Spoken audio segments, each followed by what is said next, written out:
delighted to present our guest speaker, Joanna Travaglia, who's going to speak to us today about patient harm and safety and care in hospitals. For those of you who don't know me, I'm Frances Rapport and I head up implementation science at AHI.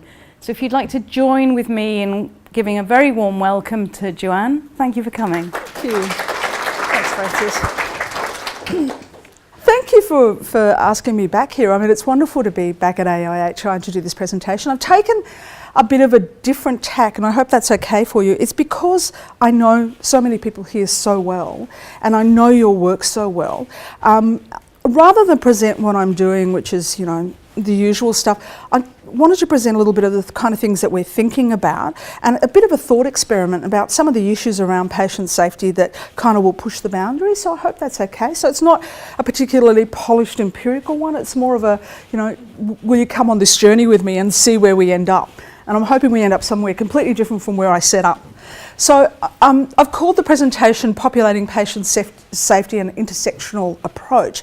And the reason is, for many years, and since the time I did my PhD with Jeffrey at the Centre for Clinical Governance, one of the things that's always intrigued me and intrigued our work was the issues of vulnerability, but also the issue of population level harm and what that might mean and how we might understand it. And I'm going to talk about it within a particular context in terms of what patient safety inquiries might tell us about that, and also in terms of a number of different frameworks and tools. You know, the Foucauldian idea that knowledge is for cutting is something that I've been playing with a lot, and it's certain tools that we can draw from philosophy and sociology to understand what patient safety is, what it's about, what our role is in it, how we might understand errors.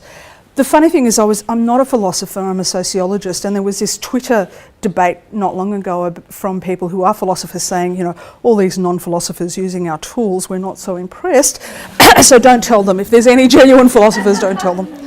My theory is, you know, borrow, learn, continue. My premise is that patient safety as a field has basically reached a level of maturity that demands a process of problematization. So I think we've reached the level now where we can start questioning what we've done, how we've gotten here, what it means, how else we might look at it. And basically I want to look at 4 questions today. Have we done too good a job in patient safety? Why do populations matter? What's missing or not from this picture will become obvious a bit later. And how can even amateur philosophy help? Philosophy is about problems. It's about how problems are identified and dissected. It's about how concepts are included and excluded when circumscribing problems. And it's about how we uncover and rediscover forgotten problems and solutions. And throughout today's session, they're the kind of things that I kind of want to draw on, is how do we define patient safety? How do we understand it? Who's included and excluded in our definitions and in our interventions? How else might we understand it? Where does its history come from, and how might that influence the way that we look at it today and tomorrow? So my first thing is, there's a problem itself in problematizing, and I'm not going to go into the whole discourse theory of problematizing, but really not everything is seen a problem. So the amount of effort that's put into men's versus women's heart health is an interesting example in terms of what's seen as an immediate problem or what isn't. Not all problems are seen as negative, so ideas like normalised absence and pathologised presence. Certain people's problems come to the fore and other people's problems don't. Not all problems are seen as worthy of a response, and one of the things that we'll look at today is, you know, what incidents spark patient safety inquiries and what don't. And these are all ontological, epistemological and metaphysical ethical problems. So they're about what we see as researchers, they're about the knowledge that we use to dissect these problems, and they're also about the ethics of the problems themselves and the way that we interact with them as researchers. I'm kind of drawing on actor network theory and Bourdieu to look at, have we done too good a job in patient safety in defining and confining the field? Problematization, according to actor network theory, is the definition and the nature of the problem in a specific situation by an actor or an individual group, and the consequential establishment of dependency, the creation of a forum or field. So the idea is that certain people get involved in something that may or may not be a problem for society. They work together to define what the boundaries of that problem are. They then lock actors into roles, And if we think about patient safety, it's the emergence of the idea of patient safety around 2000. So about 16 years of this idea of, all of a sudden Lucian Leape started talking about jumbo jets falling out of the sky, and Bill Runciman started talking about 10 to 16% error rates, and we started to define what the problems are. Then we had different people becoming involved in what the problem is and who it is. We enrol people into the interrelationship of the roles that are allocated to other actors in the previous step, meaning certain people have legitimacy to talk about the problem, to study the problem, to represent the problem in different ways. We then mobilise those spokespeople in terms of what the problem is, how it's defined. And then there's a creation of a doxa. So creation of a given in terms of what that problem might be. And I think patient safety is a really interesting area. If you think 16 years from when we started identifying it as a problem to where we are now, and you look at the amount of research and the number of people who are involved and the combining of the problem and the tools that we use, it's a really tightly knit doxa and process. And one of the things I want to look at today is, in that creation of this incredibly useful, valuable field, what kind of things have fallen out of the mix? What kind of things are not seen or acknowledged as problems? What kind of things sort of lurk beneath? It's Callan, it's not Joe Callan, it's spelt differently. Neither the conceptualisation of the problem nor patient safety or its impact is immutable. So using patient safety inquiries as a case. So everyone, who knows who Vanessa Anderson is? So most people would know. Vanessa Anderson is the young girl who got hit on the head with a golf ball and ended up sparking the Garling inquiry. What was interesting is she was a particular case. There was another case associated with Royal North Shore Hospital where a young woman miscarried in a toilet. Those got a lot of momentum in the media, and they sparked what essentially was the patient safety inquiry that ended up being the Garling inquiry that ended up restructuring New South Wales Health. Around the same time, in fact almost exactly the same time, I had the radio on at home, and there was a report of a young Indigenous man who'd gone to a rural New South Wales hospital and seeking attention. And the guys in emergency had sent him outside because he was clearly drunk. So he went outside and he sat on the floor and he died of a cerebral hemorrhage. He wasn't drunk, he was ill. He'd been not even triaged before he'd been ejected from the emergency room. The thing about that case to me is twofold. I have never been able to find the name of that man. I've looked at media reports, I've looked at documents, I've asked around. So one person, in probably the most vulnerable group in Australia, suffers from what is clearly a medical error that is based on social attitudes towards a group, so what we could call diagnostic overshadowing, ends up dying and sparks not even a name in the system. And not to say that Vanessa Anderson is not an important person and her death is not tragic, but another sparks an inquiry that results in the entire restructuring of New South Wales Health Service. So that too for me sparks an interest in terms of what kind of characteristics are there of the patients who suffer errors. Most incident reporting systems around Australia and around the world don't collect characteristics of patients. We don't know who they are. We have basic rudimentary information about them. We don't know if there are patterns. Research from New Zealand, from the Maori community done by Paul Davis, would indicate that there's a higher rate of error and a different pattern of errors for Maori community. But I did a search on the Agency for Quality and Health, Safety Research in America, the Bible website, and I looked up Indigenous, 2 articles. I looked up Aboriginal, none. I looked up Native American, I thought maybe it's the American nomenclature, 2 articles. And yet we know people from Indigenous backgrounds are sicker, have less access to services. When they access services, are often in a worse condition than other communities. Predictive understanding of the kind of issues that might arise in terms of medical error and adverse events would suggest that the level of harm would be higher, but we have very little data that indicates that. And not even taking into account the CareTrack study, which is, okay, looking at errors of commission, but trying to understand the effects of errors of omission and what that might mean in terms of these populations. Not being engaged with pretty much anywhere in the world. That was the patient safety net, and they're the results. How many children died in the Bristol Royal Infirmary? See, I knew I could test you. You guys are AIHI. You should know. If no one knows this, you guys should know this. How many deaths were there? 29. How many deaths were there in Mid Staffordshire Hospital? Excess deaths? Excess. From 400 to 1,200. The estimate's not clear. Roughly, they're saying. Again, differential responses. Bristol involved children. Our immediate response as a society and as clinicians to children is hypervigilance. Still 29 more deaths, and still all the issues around Bristol that we know in terms of the culture and the old boys club and everything that went wrong. That was how many years ago? So Mid Staffordshire was 5 years ago? How does it take 400 deaths before anybody notices that old people are dying at a rate that's not acceptable?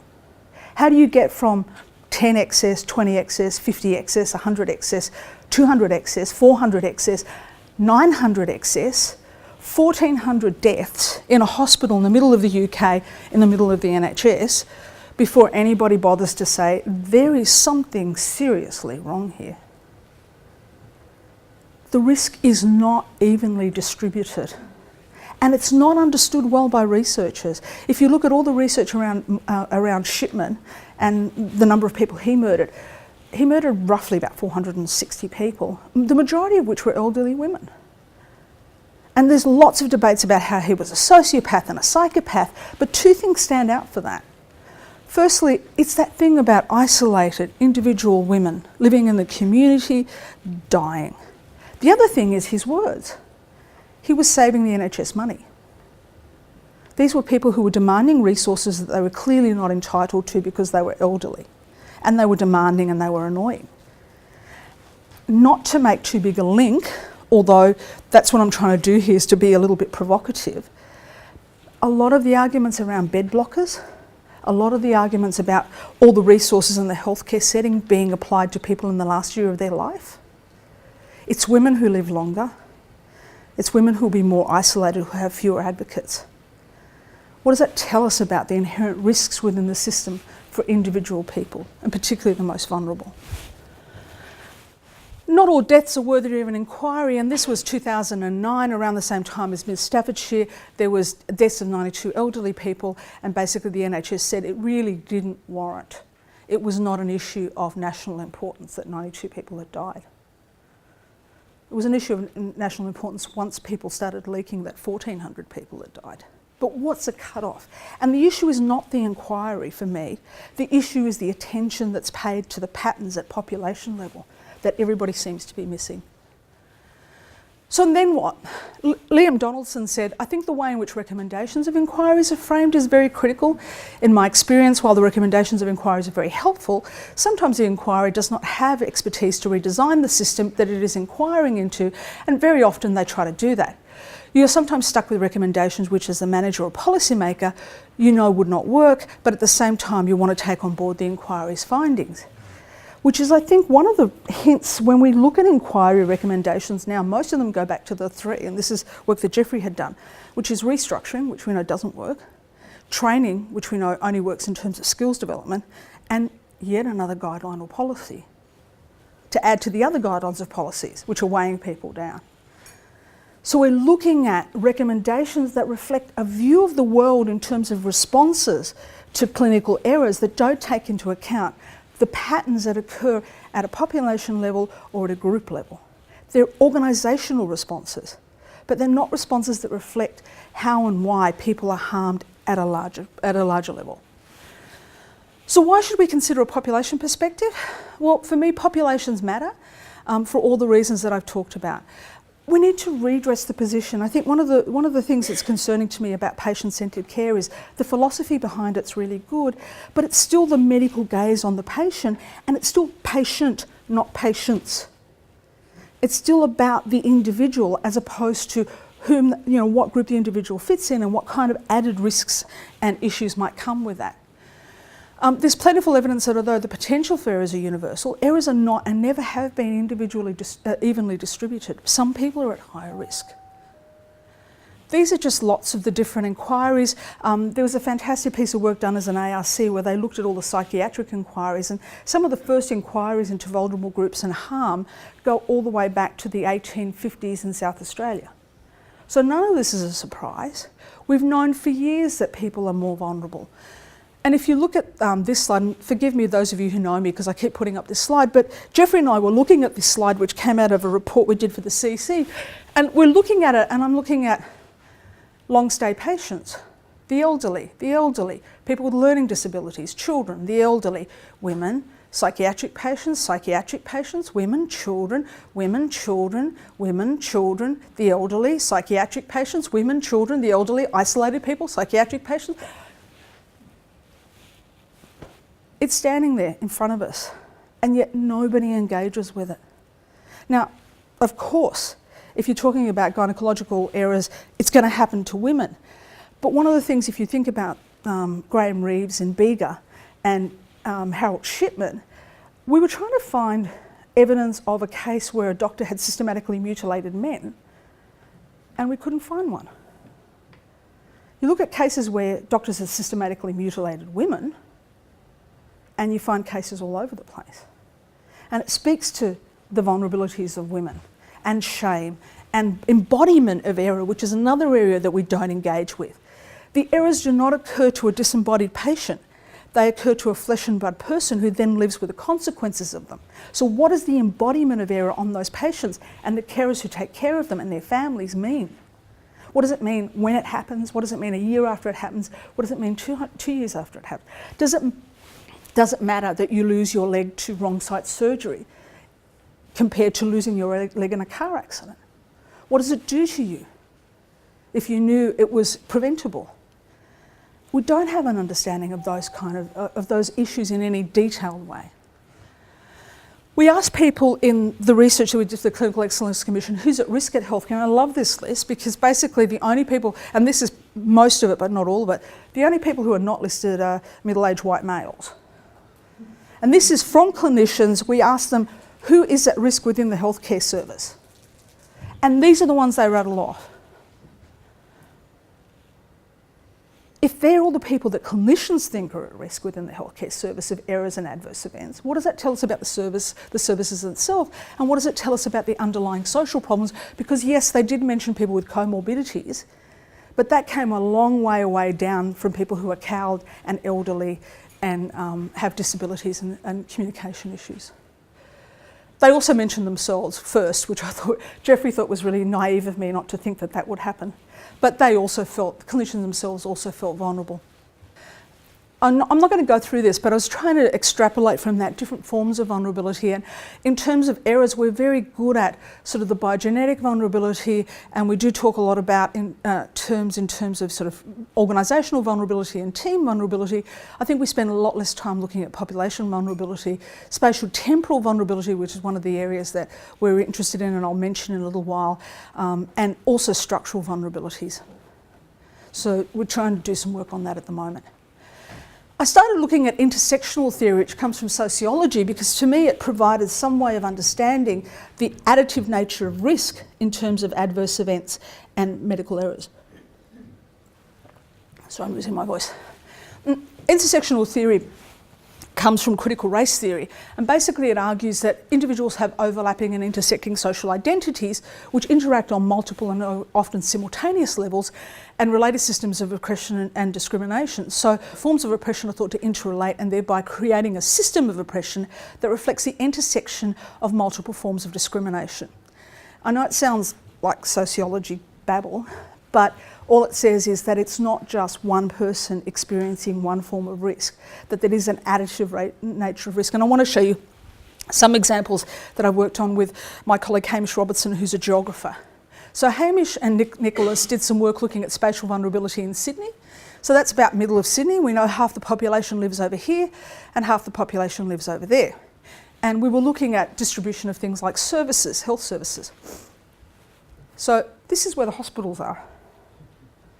The red area, the redder the area, the greater the level of social vulnerability. So lower socioeconomic background, older people, people who are isolated, people with disabilities.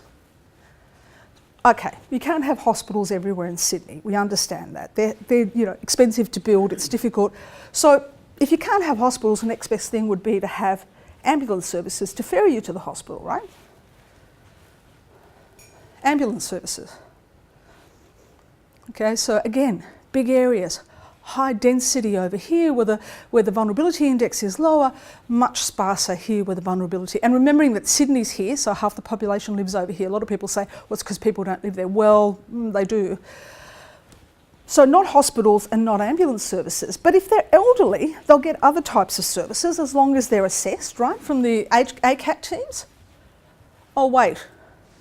They're the ACAT teams. Big gaps.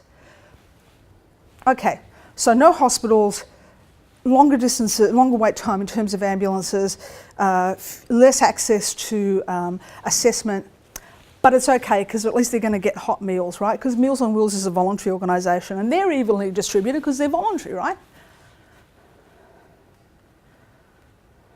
Big gaps. Why does that matter? And I'm drawing a long bow, but why does that matter? Well, because we know that people who are malnourished are more likely to experience hospital-acquired infections, have more likely to experience worse outcomes in terms of surgical interventions. So you have people who are isolated, who are far from hospitals, who may be malnourished because they're elderly, trying to access services, not adequately assessed by ACAT teams, going into hospital, where, to look at the big structural picture, as someone said to me in our research, a 56-year-old male surgeon is confronted by a 24-year-old female nutritionist to say, I don't think you should be operating because this person's malnourished. What do you think is going to happen? That population level differentiation, those issues that are occurring there, affect the risk of error in a really immediate way. The flow on is direct and it's obvious and it's repeated and it's quantified if we just look for it.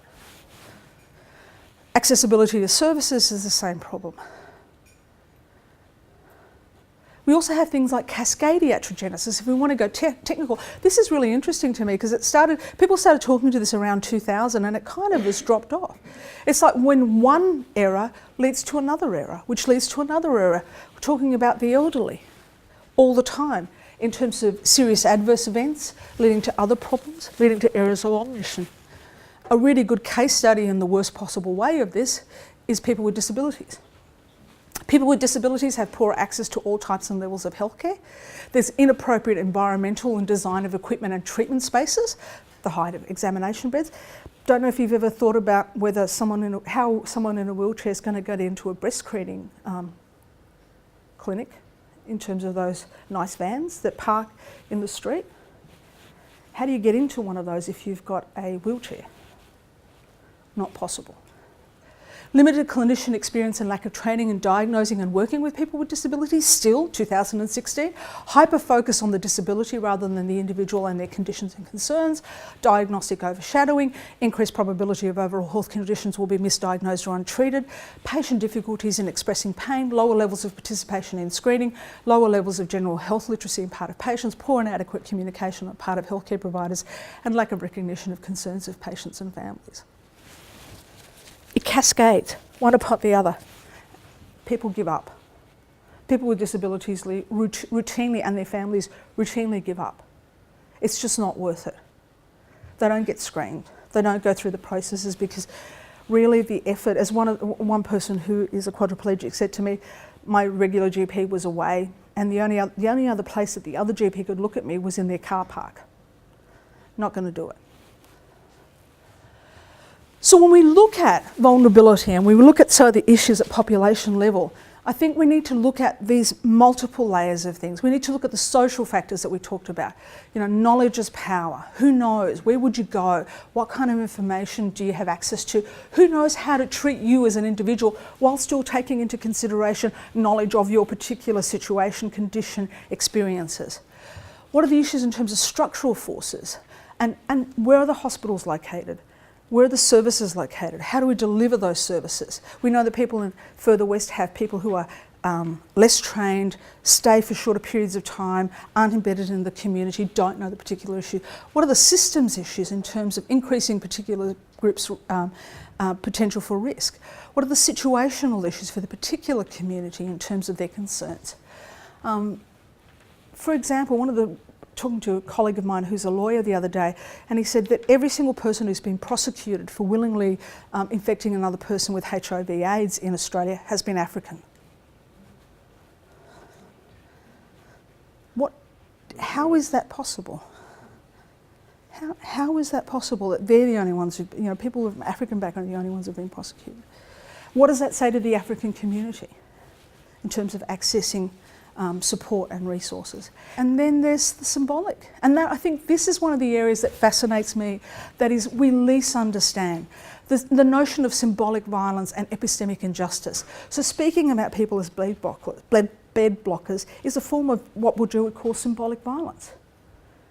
You've inherently given them a notion, identified them as something that is negative for issues that they have no control over.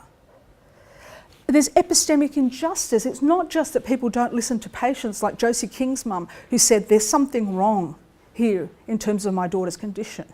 The same thing happened with people at Bistral. The same thing happens over and over again in terms of patients and their families, where people's knowledge of their own life experiences and of their children or their family members' life experiences is dismissed.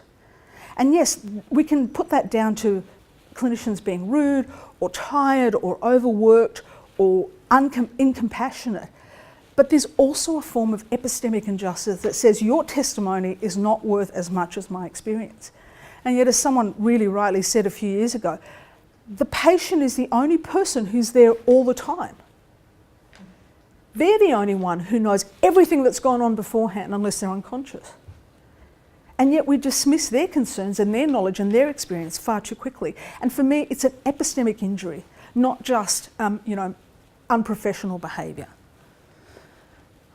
What's missing or not from this picture? This is a picture of Semmelweis, one of my favourites, and for me it's really interesting because some of the patterns are still there. So there's Semmelweis, there's the doubter. What do you mean I have to wash my hands? There's the patient, right extreme edge of the picture, and the person who's closest to them is the cleaner. Jeffrey and I, the research we did a few years ago when we were looking at interprofessional practice in the ACT, one of the really interesting things was nobody ever spoke to the admin staff, the people at the front desk in the mental health services and community health, the ones who see people, who call taxis, who know when people are feeling unwell, who know what's happening, who see the patterns that are outside the patterns of what occurs in the clinical encounter, who know who turn up and who don't turn up, who know when someone's developing forms of dementia that requires them to be informed of their appointment over and over again. We disregard those forms of testimony as well as the patient's forms of testimony, the non-clinician testimony, the people who see what's occurring. So, second part of problematizing patient safety, the philosophical landscape we are progressing is well worn. Others have previously asked the same questions and, for better or worse, have offered answers. The ways in which issues are formulated and responses to problems are proffered do help us untie knots in our thinking. But sometimes it pays for philosophers to do a little archaeology. My response will be sometimes it pays for patient safety experts to do a little archaeology as well. We have knowledge production in the social and health sciences that are about competing disciplines and dominance and obsession with selective forms of evidence. People are constituted as abstractions, the patients, via sometimes excessive quantification. And there's a conflation of series of epistemologies that reign in health analysis: reductive positivism, medical glaze, functional materialism and managerialism, and selective quantification. We know an awful lot about slivers. An awful lot, and we need to know an awful lot about those slivers. But they are slivers. And in between the slivers, there's a whole mass of experience and patterns that we're not getting to yet. Alessandra Tanizzini talks about something called collective amnesia, a pernicious form of ignorance. Collective memories are shaped by processes that strongly promote ignorance, selective connective memories that merge into common and dominant account. And I think, I showed the picture of Semmelweis, but the idea that patient safety has just exploded as an issue from 2000 belies the fact that we've been talking about it as an issue from the beginning of medical practice. And one of the really interesting things to me about the Hippocratic Oath is that depending on the translation, one translation of the Hippocratic Oath is to not willingly do harm. But another translation of the Hippocratic Oath is that harm should not be done. Actually two different things. So one is individual agency and not choosing to do harm. But where do our ethics and our morals lie in terms of not letting harm be done? And if we think about the situation in terms of people with disabilities, we know all that stuff, that's empirically proven, and yet it continues. So collectively and individually, we're allowing harm to be done. This is the other thing that really frustrates me, the disassociation between the harm that medical sciences in all its forms does and our understanding of patient safety today. We know that there's been a sterilisation of Indigenous people and people with disabilities without their consent until in the 1980s in Sweden, the most liberal society in the world, they were sterilising women without their consent who had disabilities, 1980s. There's a racist history of now highly regarded organisations. Who knows, this is another one of those Dorothy Dix questions, but who knows what the Racial Hygiene Association of New South Wales is now, what their name is now? And it's not the Pauline Hanson Association. Any idea? Family planning. The origins of family planning are in the Racial Hygiene Association. Yeah. Acquisition of body parts and bodies for study and display without permission, medical experimentation on virtually, and you know, people always talk about doctors and nurses. Social workers were completely complicit in the Holocaust. We did the record keeping, and I can say that as a social worker. We were actively up and front involved. So it's not just medical experimentation in terms of surgery or all of those incredibly horrendous experimentation. We were also complicit. We allowed harm. We participated in harm as allied health workers. The involvement of health practitioners in state-sanctioned experimentation and torture has been occurring in Guantanamo Bay, and at the same time a systematic lack of study of non-standard patients. I'm not going to go all of them. One of the things that Alessandra Tanizzini talks about is epistemologists tend to focus on concepts like knowledge and truth and justification and belief and virtue, which is a bit like what we talk about in terms of patient safety and systems theory and how do we make things better, which is incredibly important. But we tend to ignore those concepts like vices and bias and ignorance that have negative epistemic status. I haven't seen much work on ignorance and patient safety. I haven't seen much work on discrimination. There is some, but there's not a lot. But errors occur within a social context just as much as they occur within a clinical context. And we haven't come to that grappling yet, that problematization yet. I'm not going to go into this. There's another long quote by Bourdieu because I just love him. But basically what he says is that the conflict with groups and individuals is played out in the institutions and the rules and the interactions between the institutions and the rules and the practices. So the institution of health in New South Wales allows hospitals to be placed in certain positions and not in others. The rules allow certain people to not access healthcare and other people to access that. And I don't mean by actively doing that, but by inactively doing that. Where do you place the screening buses? Who has physical access to them?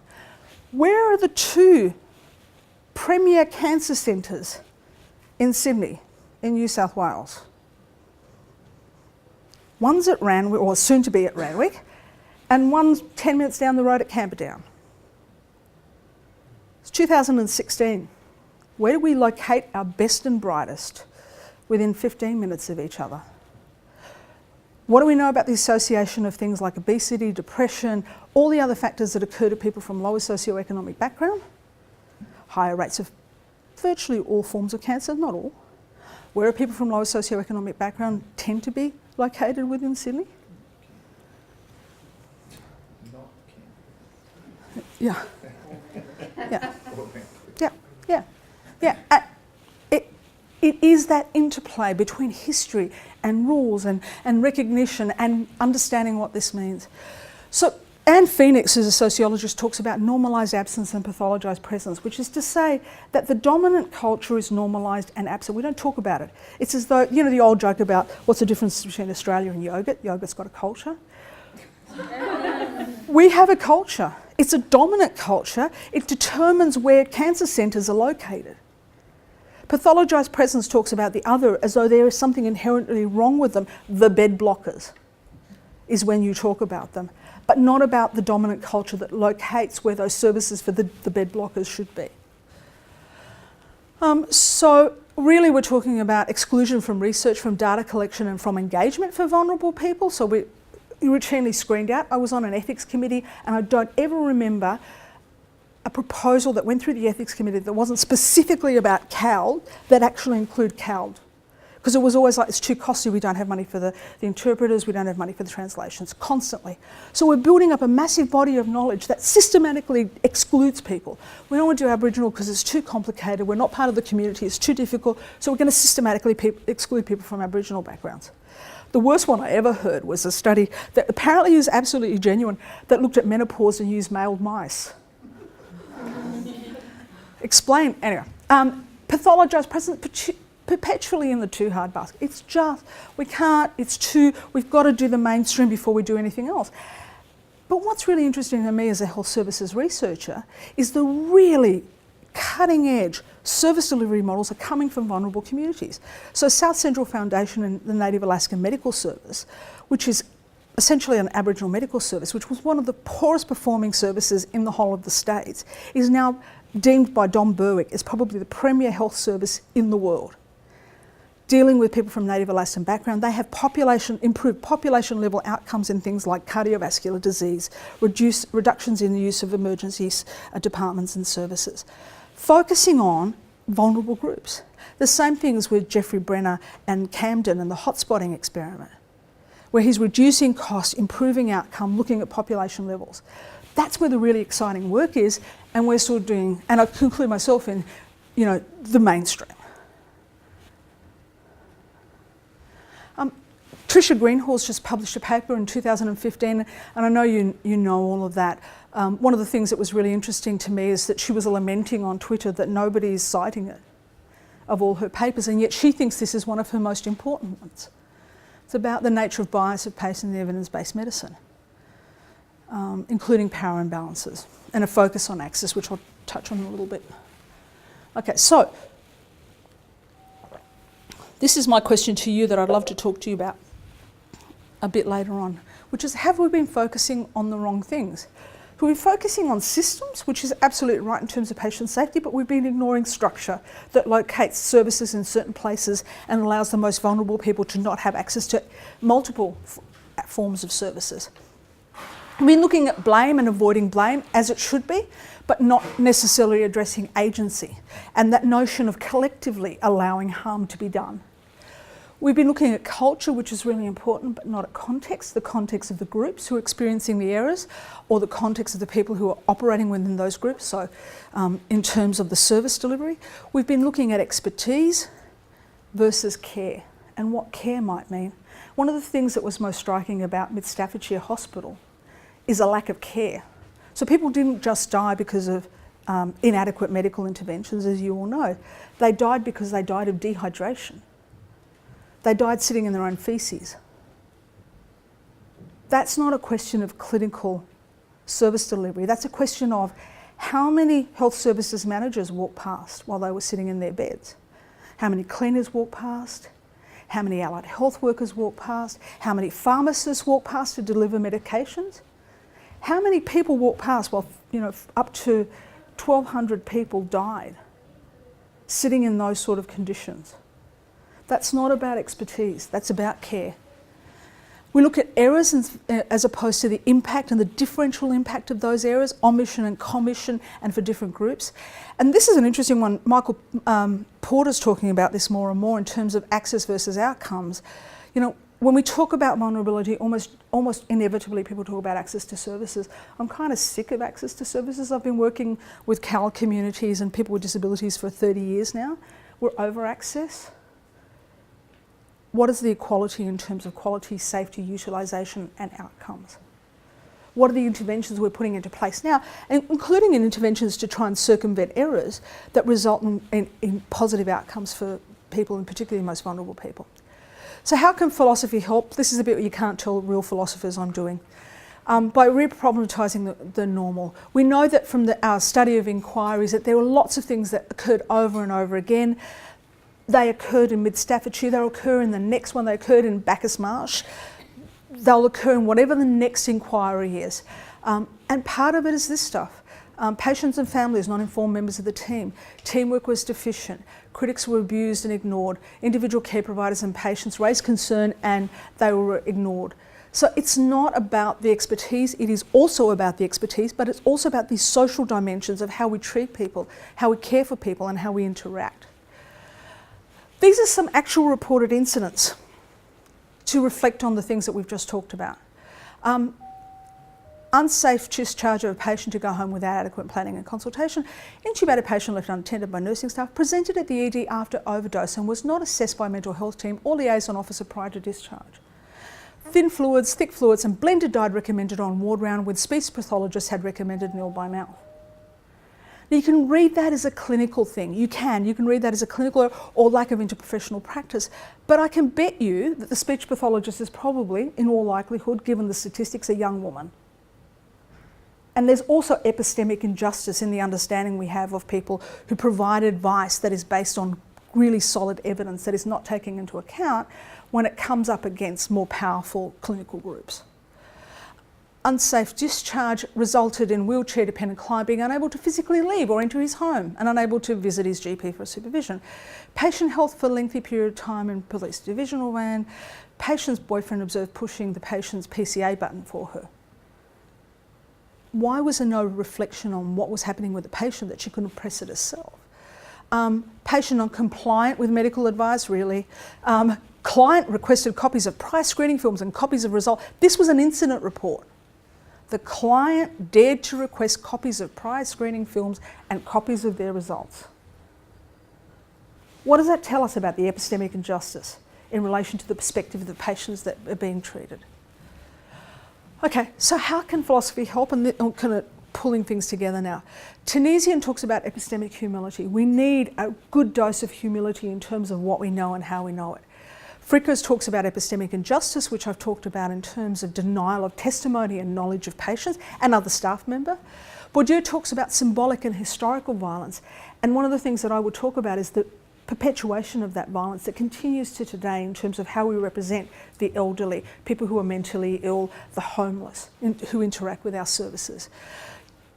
Gilligan talks about justice, which is about equality, versus care, which is about the avoidance of harm, and particularly for me, the collective avoidance of harm. Laugier, who's a French philosopher, talks about the ethics of care, and I love this. I wish I'd coined this, but I have not her capabilities in a million years. The ethics of care as the politics of the ordinary. And for me, that pulls together everything I've tried to talk about now. The politics of the ordinary. Which groups do we acknowledge and which don't we? What do we know about populations as opposed to individuals? Where do we locate our services? Where do we place our best and our brightest? Who accesses care and who doesn't? How do we design the delivery? All of this is precursors to errors. They don't just happen differentially. There are patterns, and those patterns go all the way back to whether someone's malnourished and lives in Western Sydney and can get access to Meals on Wheels before they have to have an intervention, which they probably waited 18 months for anyway. And then Lenoir talks about something that's really interesting, which kind of underpins that. Lenoir's an ethicist who talks about the fact that even ethics fails people because the ordinary man in ethics is exactly that. A male who is cognitively capable, who is in control of their environment, is seen as the measure against which we understand what ethics is. So what does it mean to give consent? And how can you give consent? How do we manage consent for people who have intellectual disabilities or brain injuries? Do we refuse them the right to give consent? Or do we work at our consent process and look at it in different ways? Conclusion. A new metaphor. Lucian Leaf sparked off the patient's safety move in the US by comparing error rates to a jumbo jet falling in the sky. Can ignoring vulnerability at a population level areas be compared to the response or lack of response in Hurricane Katrina? Nobody responded. Everybody thought someone else was doing it. And of course we know what happened at Memorial Hospital as well in Hurricane Katrina, where people were euthanized because the doctor thought that was the best thing to do. The waters were rising and she didn't want to leave them there.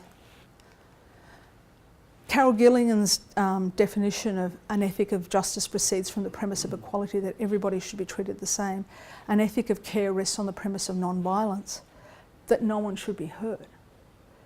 And for us, in terms of patient safety researchers, for me, that's one of the bottom lines, that no one should be hurt. Not that most people shouldn't be hurt or that certain people shouldn't be hurt, but that no one should be hurt. So what can we do? And this is my last slide. Vulnerabilities are context and location specific, but they are also enmeshed with larger complex systems, which we understand best as patient safety researchers, that often make unproven claims to rationality. We don't have a universal health system. People keep repeating that. We don't have a universal health system. Not everybody's enrolled. They don't have equal access. Some experiences have a long tail spatially, temporally and systematically, and not everyone recovers. So why we would imagine that people who are from the Solon generation would trust social workers more now than they did 10 years ago or 20 years ago is beyond me. And yet that may affect their access to healthcare services and a whole range of other services. Social vulnerabilities are differential, hence patient safety responses need to be more than one size fits all or ideology driven, where the belief trumps reality. We need to question health and professional, including patient safety knowledge, its construction and utilisation. We need to practice within a critical and uncomfortable views of patient safety as a field, and that goes back to my first slide. I think we've done too good a job in terms of patient safety. I think we're almost, at the level where, it's fantastic and we've got this international community and we travel and we go to conferences and we talk to each other and it's fantastic representation and we do all this research and it's wonderful and we're improving things, and all the while there are these huge gaps that nobody's actually thinking about at a consistent level that says, you don't have to do it. You don't have to do it. I'm not saying you have to do it. But I am saying you have to name it. And I think it's not being named. I think patient safety, really one of the things that we failed to do is addressing the quotidian, the daily enactment of power. The surgeon who refuses to accept the evidence of a nutritionist. The patients, the clinician, I don't know what background they were, who thinks that a patient asking for their results is something that needs to be reported as an incident. They're examples, daily examples of how power is wielded. And those examples can have an effect in terms of quality and safety of care. And then there also needs to be a contextualising, placing, spacing and temporising of errors and patient safety. All of this occurs within specific contexts. All of this is affected by who we have on staff and where we deliver services and who doesn't get services and how long it takes them to get services and what kind of services they get, and most importantly, what kind of services they don't get. There you go.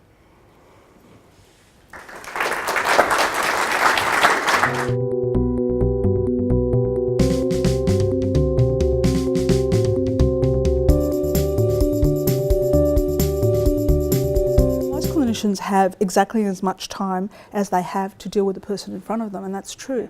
But what I'm hearing with patient-centred care, which I didn't get a chance to talk about, is, because I've done a lot of work with CAL communities, people are now saying, well, I don't really need to do any work, I don't really need to do cultural competence or cultural safety or understand because we're doing patient-centred care.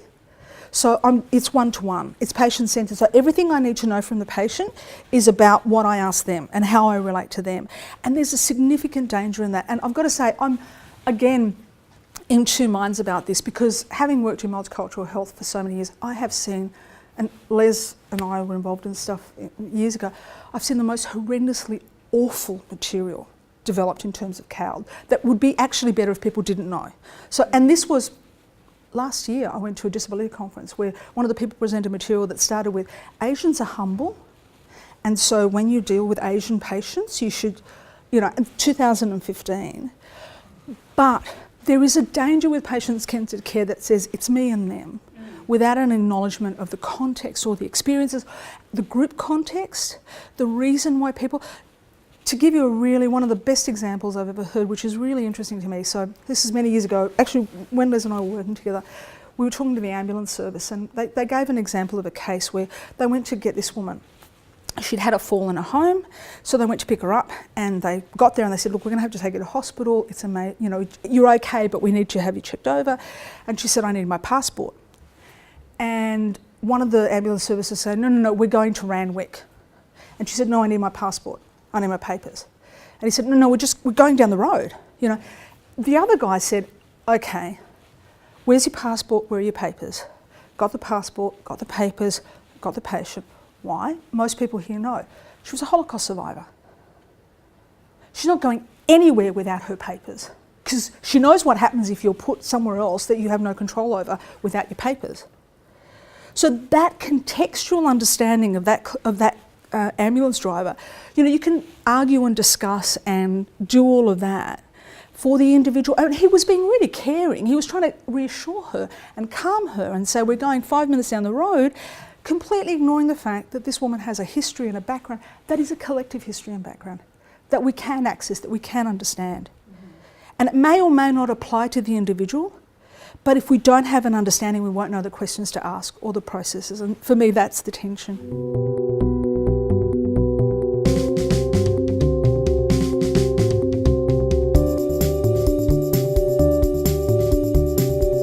I would imagine that it would help. It would not remove the social, but it would remove the tyranny of distance. We were talking about that before. I don't know. I suspect that a lot more, and this is completely my hypothesis, a lot more of patient safety is social than we would imagine, and geographic is part of the social, but I don't know. I really don't know. I have no doubt that it would help, but then it also depends on the person's age and the approach and the everything else that occurs within that, the social context of what we're trying to.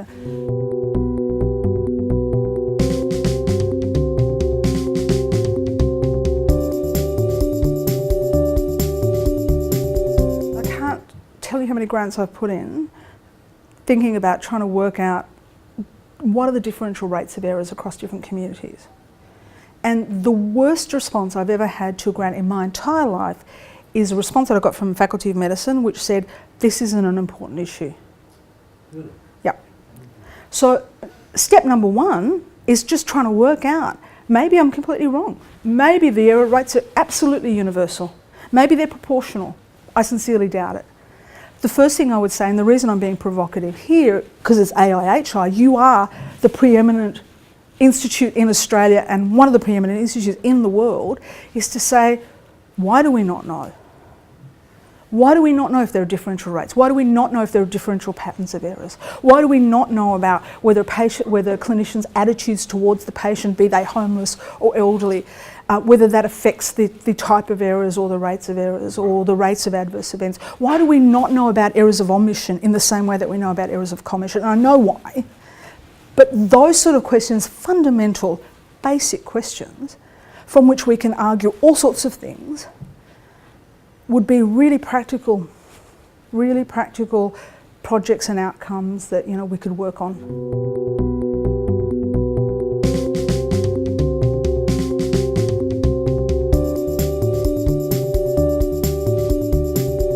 There's no easy solution to this when you look at the picture with Semmelweis. There's no easy solution to anything to do with patient safety. I mean, possibly with some forms of technology we may actually be able to address some forms of issues. But for me, the underlying question, Les, is always that we've ignored the social. And all of this is social and all of this is structural. And when we talk about the system, I think part of the danger of constantly talking about the system, as important a perspective as that is we've missed the other two S's. We've missed the social, we've missed the structural. And they contribute.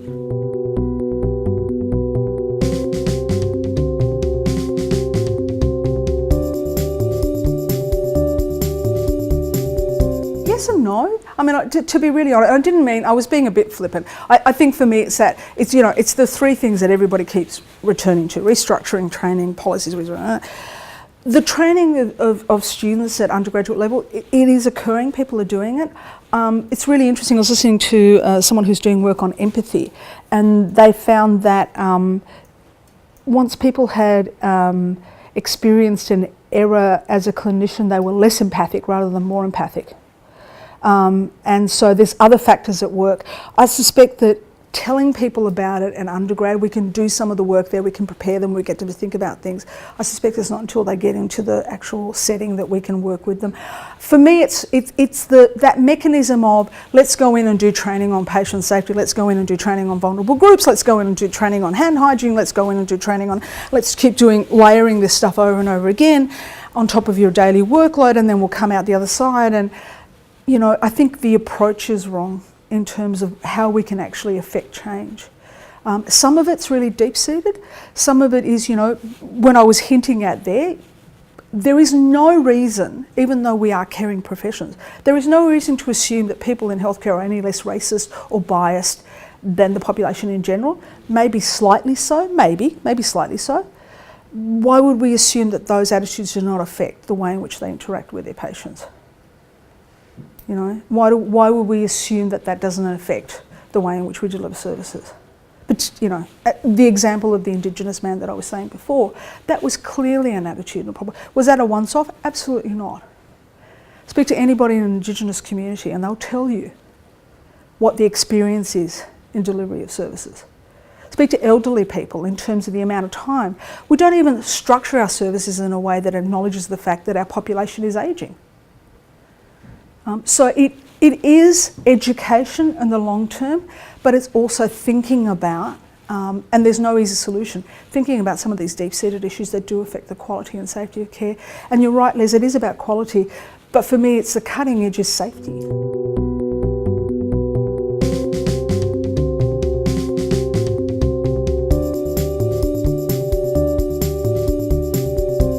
I would say though, I think when we were working together, one of the things we developed was diversity training. And the reason I moved from multicultural to diversity training was, what I found was multicultural, you were basically in or out. So people got it or didn't get it. And what we worked out was people, which is really obvious, people get it because they're from Cal background, they've got someone in their family from Cal background or Indigenous background. When we moved to diversity, we did it consciously because what we found was, if you look at the scope of diversity, okay, so gay, lesbian, intersex, transgender, CALD, Indigenous, people with a disability, elderly, women, everybody has a stake in one of those groups somehow. And we could go from that baseline to saying, okay, so what does your brother, sister, mother, you experience in terms of people listening to you, not listening to you? Taking your word credibly or not taking your word credibly, accessing services or not accessing services. And then we could extrapolate up, because people would say, oh, I get it. Well, they couldn't imagine themselves as someone who was Vietnamese, but they could understand as a woman what it's like to be talked over. And then you can extrapolate from there. So that kind of stuff I think is really useful. And there's a lot of work done in social justice and on empathy training that's useful. I think we can continue talking about this all day, but we seem to have run out of time. I know I can speak on behalf of everybody to say that we're so happy to have you back here. And thank you. Thank you for joining us at AIHI. We've just got a little gift that we'd like to give you as a token of our appreciation of you very coming here today and talking to us. Thanks so much. Everyone can join with me again to thank